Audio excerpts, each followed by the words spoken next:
All right. Well, thanks for having me tonight. I really appreciate it. Welcome, everybody. Let's talk about mitigating the human factor of risk. So what if I told you that we're going about our approach to securing the human all wrong, and that whether we choose to acknowledge it or not, the human firewall is essentially failing, and that insider threat is much more expanded threat landscape than perhaps we were willing to realize before. So as you heard earlier, I'm Dr. Tracy Brown. I'm the Senior Manager of Global Strategic Programs and Program Implementation for Iron Mountain Data Centers and co-author of You Can't Stop Super with yours truly, Mr. Ira Winkler. Funny enough, Ira likes to refer to my nickname, Dr. Trey, all the time, and we've been tagged HWA, or Hackers with Attitude, at a lot of the conferences where we've spoken. And while he really wanted to be here this evening, as you know, he is unfortunately on a plane somewhere over the Atlantic, probably going somewhere confidential. So you're stuck with me tonight. But we wanted to put our heads together on the human problem and the concept of human security engineering and implementing a strategic framework that's aligned with a solid methodology. So we're evolving what we refer to as the human problem. And there have been lots of technical exploitations of systems and communications, et cetera, but we need to consider how many human security use cases there are across our organizations and the levels at which we might be able to mitigate against attacks. So I served in public sector in Air Force for a few years, where I was introduced to security and started there, as I mentioned, in networking and cryptography. And then later in commercial, I gravitated more towards computers and then governance and risk and strategy and implementation of strategic programs, including security. But there's always been a human component to everything in my work, and that included facilitating social engineering awareness courses or engaging consultants that do pen tests, and they go in and do the social engineering thing. But there's an issue with people doing social engineering, and I don't want to throw anybody under the bus because I've worked with organizations who've used this approach, but they come in and they do their thing, and then they come back with results and say, okay, here's what we did, tell your people not to fall for it. And if they use a door, lock the door. If they see somebody suspicious, then they should ask for credentials and not stay so heads down or so focused on their phone. But here's the problem, besides my puppy barking like a crazy fiend. It's like breaking a light bulb and then saying, you broke the light bulb really well, now go fix the light bulb. Or for an even worse example, I'm sure, it's if you stabbed somebody and said, wow, they really stabbed that person really well, they should now go do the surgery and fix the damage that they caused. The problem is we can't easily fix that damage. It can be really hard to fix. We can do it, but not necessarily so easy to fix. And if you're working in a large organization, the reality is that you need to understand, just because somebody can exploit a vulnerability, it doesn't mean that they can fix it in a consistent and even more so a repeatable way, and especially within the limits that the organization actually has. Because just telling somebody that hackers are going to call and ask for your password, so don't give them your password, that doesn't work. It does to an extent, but it doesn't work for everything all the time, which is exactly what we need. So the problem isn't that bad guys can break something. The problem is being able to fix it in a consistent way and fix it all the time. So let's take a look at the Twitter attack, right? The Twitter situation. And what's interesting is that the person was 17 years old. So what keeps it interesting is that we're in the midst of dealing with Russia and China and Iran and Israel and many other countries that are trying to protect their interests at the same time. And there are probably many people that are more skilled than him sitting in a dark basement somewhere. And statistically, there are likely many others that have gotten as far before, if not further, doing the exact same things. But likely unintentionally, the issues that were identified probably caused these organizations to deal with some of the holes or vulnerabilities that foreign agencies were trying to exploit anyway. So was he a mastermind? I'd say probably no. Just someone who had the time and the patience and to learn the tools needed, and calling people to get information and taking the time to analyze that data, and compromised multi-factor and took advantage of people working from home, which they've lacked in security protocols, especially since we started all this home work, I'll say, working from home. They conducted phishing attacks. They set up fake sites, and they allowed people to log in and compromise passwords, which allowed them to replay as those people compromised. And then they accessed admin tools, etc. So let's stop and think about it. Why did 1,000 people have this type of access? I mean, Obama's account was compromised and he had 120 million followers. So do we want that many random people with access to admin tools and the ability to change passwords, especially when you have someone with 120 million followers? At one point, even Trump's account was hacked a few years back, and they basically deleted the account. Okay, well, hack might not be the right word. It was a German contractor who, on the last day, as a parting gift, he deleted Trump's account. So this is an example of someone on the inside that could delete account by choice, a malicious insider, let alone an outsider who's accessing insider privileges. The biggest or the worst part of the Twitter thing was that it was described as a sophisticated phishing attack, but they weren't really sure what it was. They said they were going to use it to increase awareness, but here's the thing, it isn't just awareness. Now, don't get me wrong, awareness is super, very important, especially when the approach is holistic and customized and sticks. It's not just fun and games that people are going to forget when it's over. It's understanding behavior change. And that's an important component of it. So you got to ask, again, why were there over 1,000 people with access? Why would there be a single individual, much less being among over 1,000, that would be able to potentially delete a president's account? That's multiple breaks in a larger process or a larger system. Now, if we look at Cloudflare, around the same time, there was this incident there. And interestingly enough, Matthew Prince, who's the CEO of Cloudflare, sent out a notice of the issue and in real time tweeted out exactly what was happening. Ultimately, the root cause was an engineer who was provided pretty vague instructions and mistyped entries into a table, which took down their whole network. And then someone later on, or many people later on, made comments about how I would hate to be that engineer, or somebody's going to have a really bad day today, or somebody's getting fired. But the CEO, he responded with the press release and then also through his social media channels that a single engineer couldn't possibly solely be enabled to take down the entire network, which is fantastic. In my perspective, his accountability is outstanding. So he's not blaming the user because of the engineer's proximity to the event. Right? So we look at old school safety science. Now, I'm a researcher. I did the whole doctorate thing, which means I really like theory and methodology. So when we think of security or cybersecurity, what science type methodologies really come to mind? Likely not that many. So Ira and I propose looking at safety science. And honestly, we think ignoring that discussion around safety science is a failure on cybersecurity visionaries, but let me explain that. So if we look at the Twitter situation, Twitter applied essentially an old school safety science approach. And old school safety science is saying, why did the user do what they did? When we think of safety science, it plays a critical role inside organizations. Every time there's an injury or a loss or an accident, safety science goes in to find out what happened to save the organization potentially millions of dollars and understand what happened. Why did the user get injured? They focus on the proximity of the event, however, in this situation.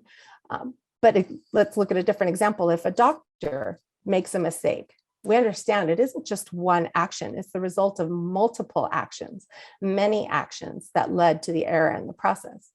So old school safety science is saying, why did the user do what they did? With Twitter, it was an analysis on what the user did wrong. So if we look at the proverbial canary, right, what we have is canaries that are in a mine, and they're in the mine for what reason? To determine if the environment is safe or not.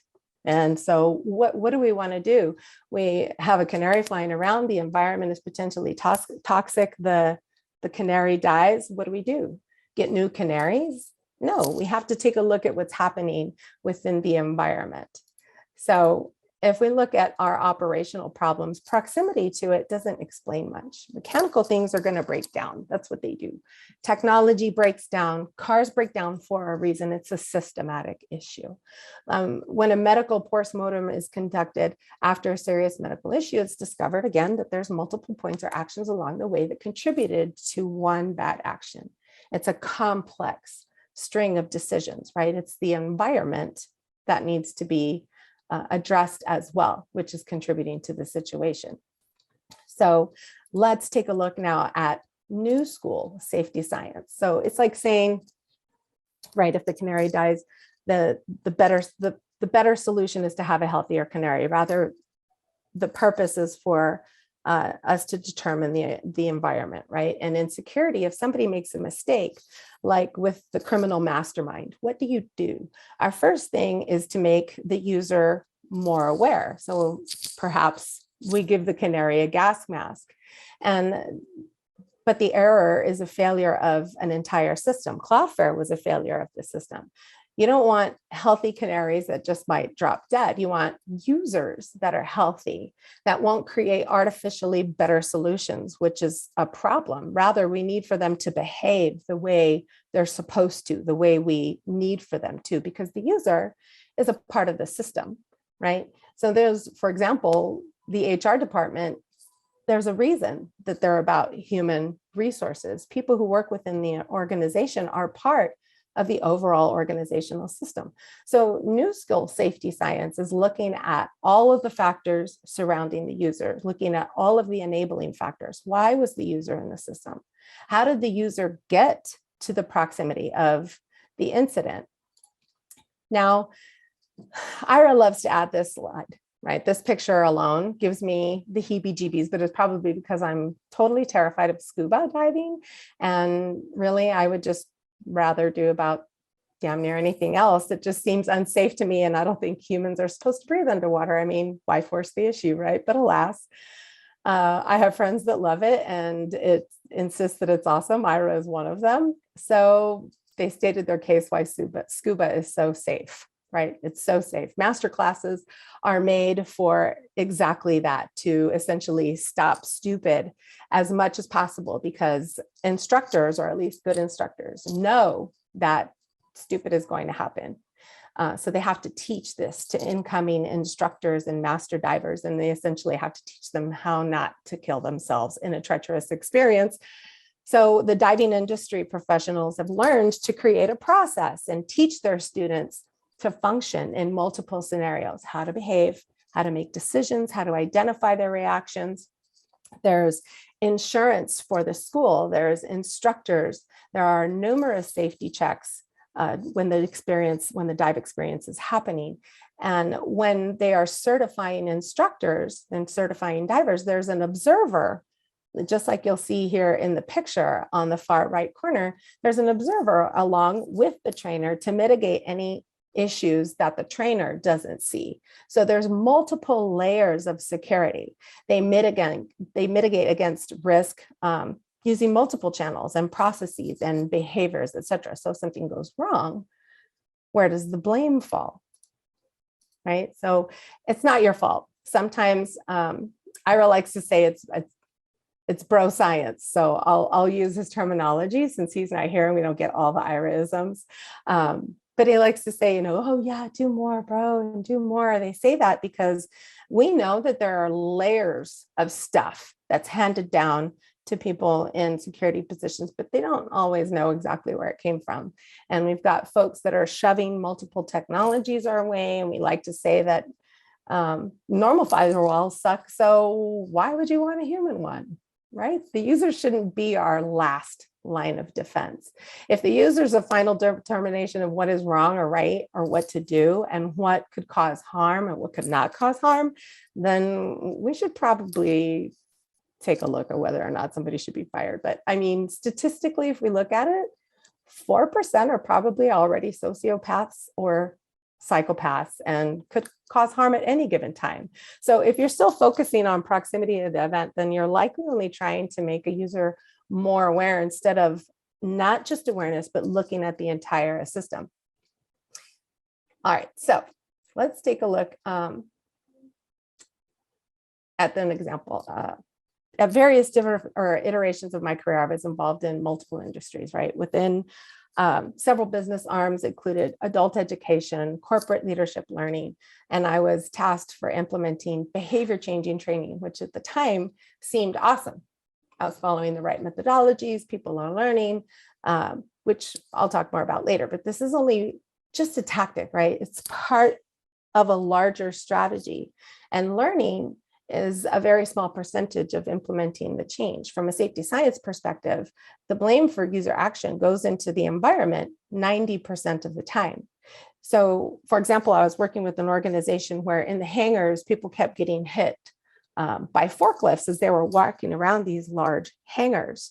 And so what they decided to do was put roads in, and then eventually traffic signs, so that they could control the traffic a bit more. People were on their phones, but at least they could see that there was a distinct area where pedestrians should be walking versus where forklifts should be moving, and then traffic lights and signage that assisted with that along the way. They changed the environment because they couldn't only address the user.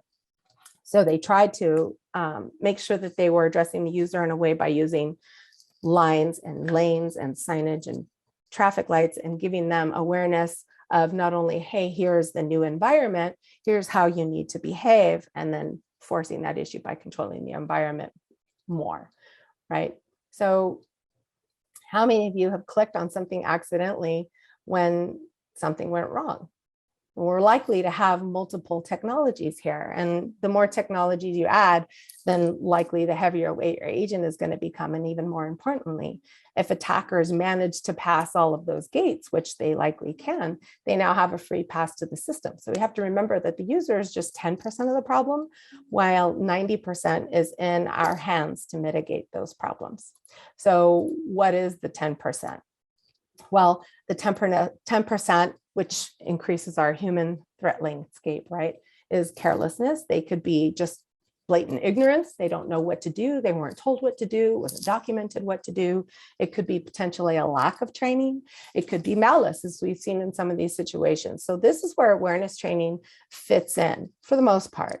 However, again, it's still only 10% of the problem. We still need to take a look at our overall environment. So let's look at this concept of boom, left of boom, right of boom. This concept is something you may have heard of.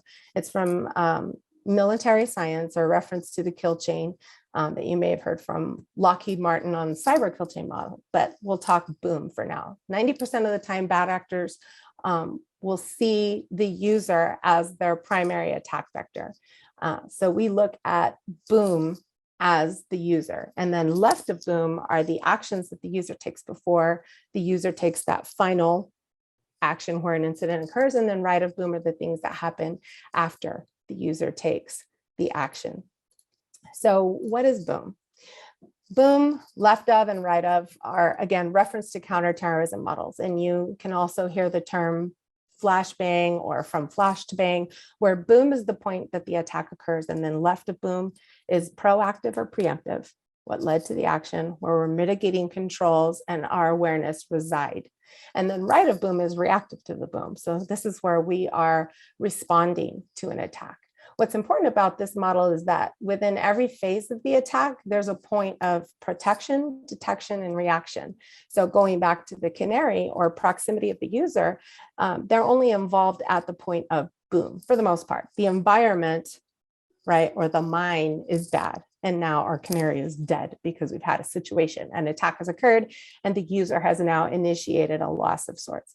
And there are infinite number of attack methods or ways for the bad guys to penetrate defenses and ultimately deliver their payload of choice. We notice that 90% of attacks involving a user compromise focus on boom. So for example, if we look at the Verizon data breach or other significant attacks, 90% resulted from attack targeting the user as a primary point of entry. If we look at the chain of events for an attack at any phase within the attack, we can determine if we need to protect or detect and react. And this is essentially our systematic approach to mitigating against loss. The environment we create, right, our proverbial mind, providing us with multiple opportunities for mitigating against UIL, or user-initiated loss. We need to figure out the right way to do things. Creating left-of-boom processes, which cover most attacks, could inadvertently cover those attacks that we didn't consider. So what do I mean by user-initiated loss? Let's take a look at that. The user doesn't cause damage or loss to specifically. The user is part of the system, right? It's the system that does that. The user's action just initiates the possibility of loss. So user-initiated loss can be due to ignorance, carelessness. It could be system-related. It could be malice, as we've seen earlier. What we want to do is stop the potential for that user-initiated loss. We want to stop the actual user-initiated loss. And then overall, we want to mitigate against that loss after it's initiated. So if boom equals, so in this case, boom equals the UIL, right? That moment where the user has initiated it. And we understand through this process that there's a chain of events which occur. So we'll start with boom, or the user, but you already understand that there's a chain of events in play that brought you to that point with the user. So then after that, we have left of boom. So this is the concept of preventing the user from initiating the loss again, right? We need, or not the loss initially. You need to be able to let the user do their jobs. So for example, what can you do to prevent harm? You want to stop the initiation of loss by minimizing the decisions that users need to make and expect that loss in order to mitigate against it in the future, right? So prevent, detect, react to an attack that's targeting the user, and create a culture, right, of security. And that also includes consequences. And those consequences, as you've heard, can be positive reinforcement. In some cases, it can be negative reinforcement. So peer pressure actually does quite a bit. We've seen that a lot with locking desktops and Control-Alt-Delete and strange emails sent by our friends to help us remember that there are security measures we should be taking into consideration. I've seen organizations with culture champions throughout various arms of their business to help support and be an advocate for security culture. And this is a fantastic approach because users can aid in detection. If you think about tailgaters, for example, you have plenty of people who are willing to ask for credentials or let people know, like, hey, don't tailgate, or only one person at a time. So we want to leverage that approach as much as possible. Now, we have governance as well. So here we need to take a look at whether or not all of our organizational processes, are they clearly defined, right? For those processes that are important or critical to our business, do we have them documented? Are they easy to come by? Do our people know where these resources are located so that we can minimize the decisions that they have to make on their own without any guidance? So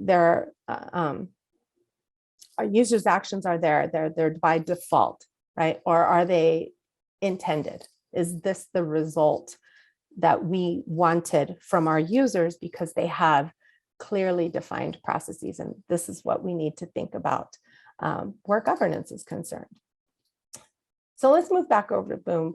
We preemptively or proactively implemented controls and processes, right, left of Boom.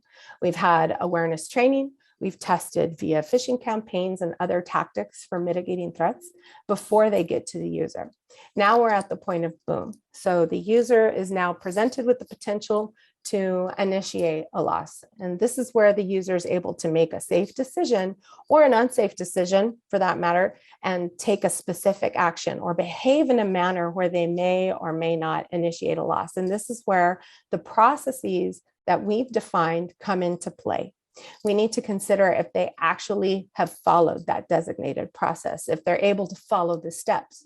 Do they detect something risky? Are they able to prevent a malicious action? Can they alert someone or something?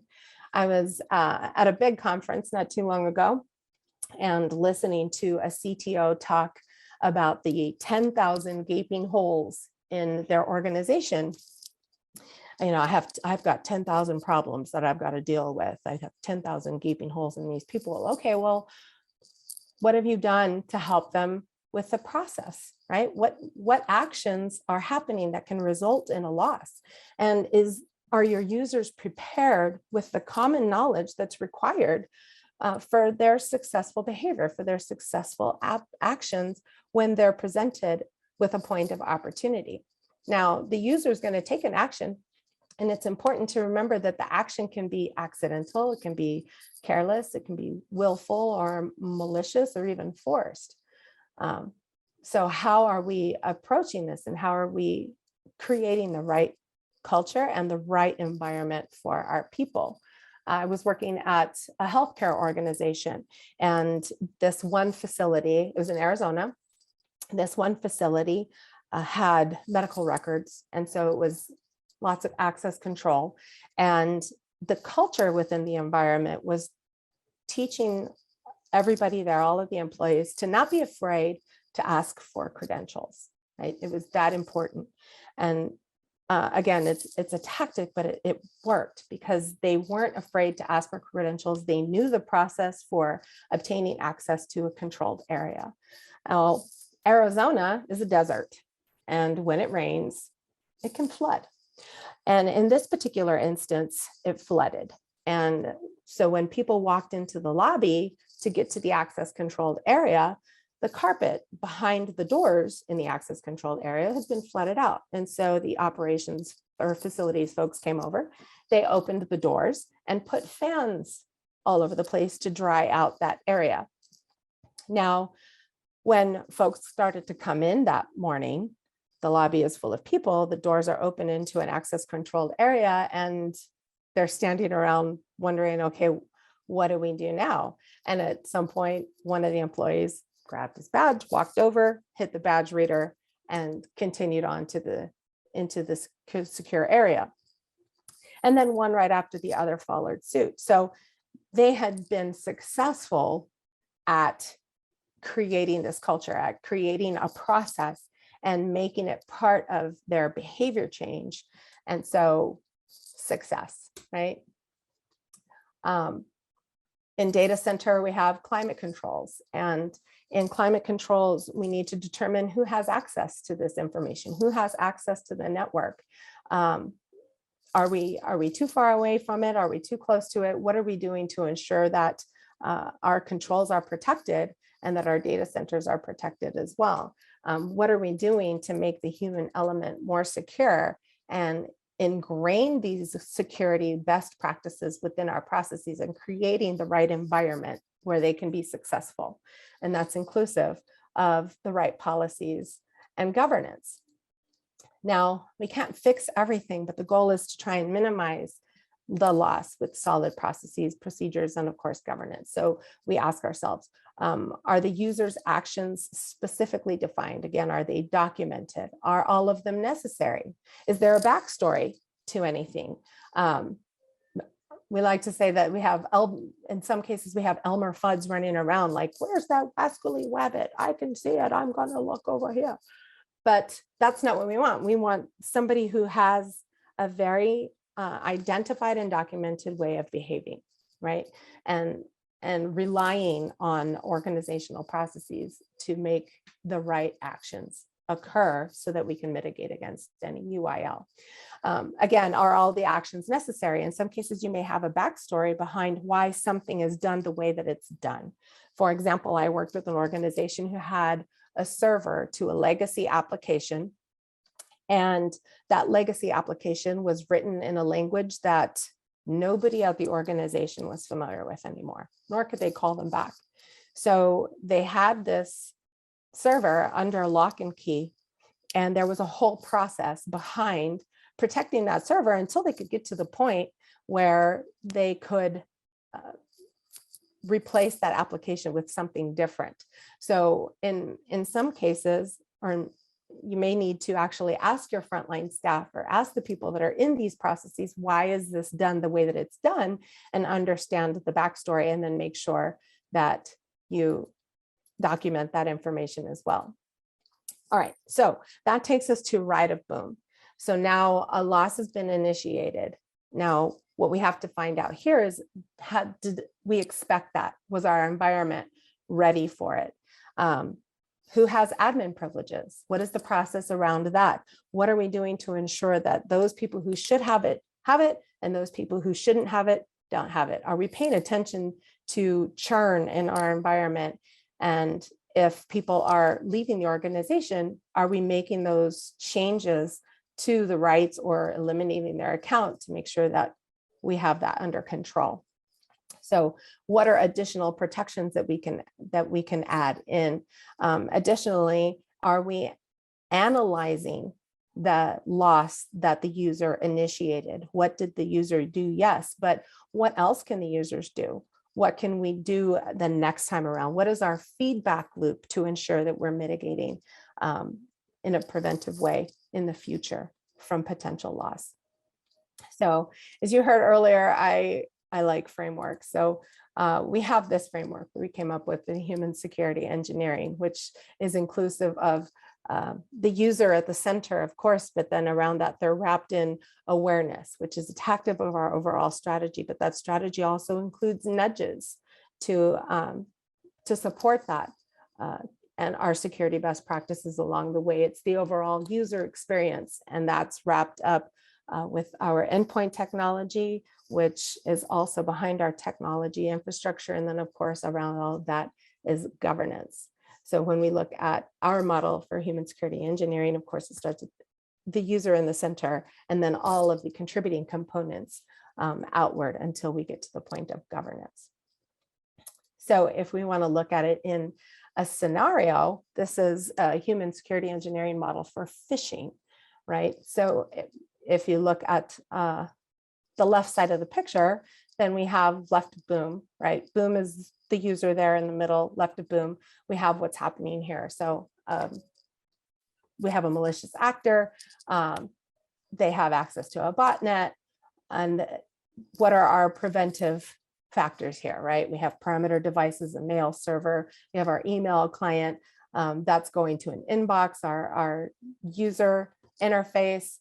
They have a potential spam box, but we still have the user in the center. And this is where we have a successful approach with nudges, with our awareness. This is where our awareness resides, their center with the user. Our procedures and our policies comes into play at boom, right?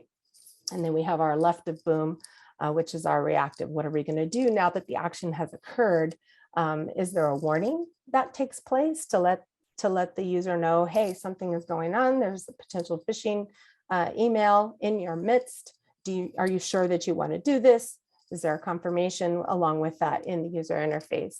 And then if there's malware, anti-malware, if we have credentials that are compromised, what's happening after that? Were permissions compromised? Do we have any AV in the system? Do we have DLP? Are there web content filters? What are we doing as a mitigation strategy? And how are we identifying any gaps in that process prior to the user, at the user, and after the user initiated loss? So just a quick model of what that looks like from our perspective. In the end, we're talking about an approach to human security engineering, right? And how we apply a strategic approach towards mitigating against user-initiated loss. So if we look at the canary analogy, having healthier canaries doesn't mean you have a safe mine. We need to create the right environment in order to achieve our overall goal. We need to create a safe mine so that people are in a safe work environment so our work can be done and our business can be successful. We need to do the same thing for security and look at and create and be involved with the entire ecosystem, the whole entire approach, the full strategy, opposed to just tactics here and there, a technology, just a policy or just a procedure or just awareness. It's the entire strategy from top to bottom. So human security engineering, it adopts the principles of safety science by understanding the overall environment of the user. And then understanding what happened before the user initiated an undesired action through the response and remediation to that ultimate event. And when we posit that the solution is to engineer the user essentially out of the process, or at a minimum to filter out an attack. If a user can initiate the loss, then create a user experience and awareness to avoid this proactively. All right, I think I got through it all pretty quickly. As you guys know, Ira and I have a book. This is the book, You Can't Stop Stupid. We tend to think it's pretty great, so hope that it becomes part of your reading library, and you see how we've taken safety science and applied it as a methodology to our framework, and then how we take a programmatic view to implementing an entire strategy, inclusive of fantastic customized awareness that really focuses on making the right positive behavior changes with the right outcomes. And then this is me. Feel free to get in touch. Awesome. Tracy, thank you so much for joining us tonight. This was really amazing because we had, that last minute change of speaker, and this is awesome. And this stuff, the human aspect of security is something that is near and dear to all of our hearts. And you touched on a couple of things that brought up some questions I had right off the bat. And one of them is regarding culture. And I think the quote is directly, the right culture and the right environment for our people. Can you talk a bit about how do you define culture? Like, what is the right culture? And what exactly are you talking about right there? That is a great question. What is the right culture?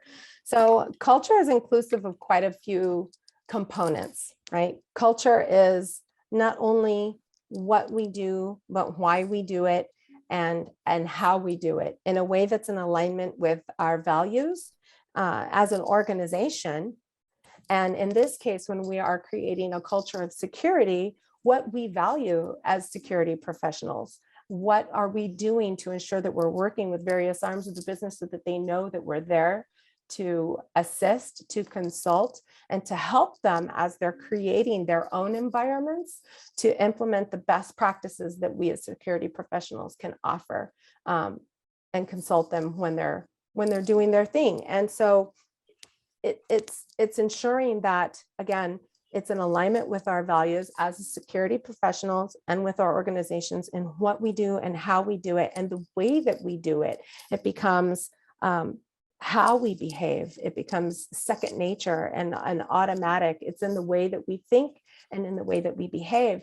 And it's perpetuated along with the people that we're working with, right? They support, they become advocates of creating this space where security is top of mind. So we do that through various ways, right? Awareness is one of them.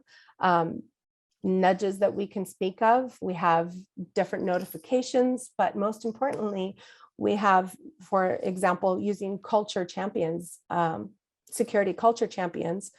I've seen organizations have a specific person who is an advocate, and they will share different blog articles, potential initiatives from maybe a steering committee or your security leadership team that are going out to the organization. They're using that to support and be an advocate for security and really push that with the people that are around them so that it becomes automatic. So next question is regarding the carrot and the stick. And this is an interesting one because I've heard both perspectives and I think you kind of touched on both. First of all, how old is your puppy? She's 1.5 years old. She's 1.5 years. So you've trained your puppy to do some things. Some things. She's very stubborn. Do you use positive reinforcement or negative reinforcement? Great question. I use both. You use both. I use both. So we have a puppy. Puppy's 11 months old, still being trained. We're taking it to a place where the school of training is 100% positive reinforcement. And I mean, I'll say all guesses are out at this point. The jury is out as to whether this works or not, but the puppy gets rewarded. The puppy never gets punished. And I'm not sure if he's training us or if we're training him, but in a corporate environment, when you're looking to change behavior and train people, say not to click on a nefarious link, Is it possible, do you think, to train them using positive reinforcement, or do you think it's necessary at times to effectively shame them into behaving correctly? Excellent question. All right, first, I want to say that with negative reinforcement doesn't necessarily mean that it's punishment. It just isn't a reward, right? So for example, with puppy training, the positive reinforcement is there. They do something right. Here's your treat. You're rewarded for doing the right thing. If they're doing something, if they're conducting a behavior that we don't want them to do, then they're redirected in a way that isn't rewarding, but redirecting their attention to do something else, a different type of behavior. So it isn't necessarily punishment, while it can be, absolutely, but it just means that you're not rewarded for that behavior and redirected rather to doing the behavior that we need. In our case, where security is concerned, while yes, positive reinforcement absolutely can help, people are different, learners are different, and in some cases, we may need to have some form of negative reinforcement. Could be punishment. It could be that they're getting pressure from a peer. It could be a redirection or a notification of some sorts. It's just a negative reinforcement in a way that isn't always necessarily punishment. But I do think that they both can be implemented in the environment, and I do think that they both work and have their place. And they could even necessarily have a sense of order, right? If we're trying to approach something with positive reinforcement first, and then we're supporting that positive reinforcement with what we would consider negative. Now, if that's a punishment or if it's a redirection, it's just not providing a reward to that person. Okay, that makes sense. I got a question in the chat, and this is, how do I get my organization to move beyond compliance requirements to change the cybersecurity culture for the better? Beyond compliance requirements to change cybersecurity for the better. What I've seen be successful is to have a very good rapport with the leaders in various arms of the business or functional groups to better understand and be a consultant as the security professional to better understand what it is that they're doing, so that you can guide them in a way that's going to be able for them to adopt easily, right? It's adoptable in an easier way and reinforced as well. But creating a rapport between the security professional as a consultant or as a guide to various arms of the business has been a successful approach for doing that I've seen. Got it. And if we could just go back to the pie chart for a second, because you mentioned maybe 10% is due to lack of training and 90% is environmental. Kind of the message that we're getting is maybe different than this, because last month we had the FBI speak. Special Agent Scott Hellman sort of expressed that, the bulk of all malware, the bulk of all attacks, it all begins with phishing. And I'm thinking maybe it's more like 90-10, like 90% of those attacks are getting in because people are untrained and do click on links. So if you could just talk a bit about, talk about the user and this slide in general, if you could just dig in a little deeper, that'd be great.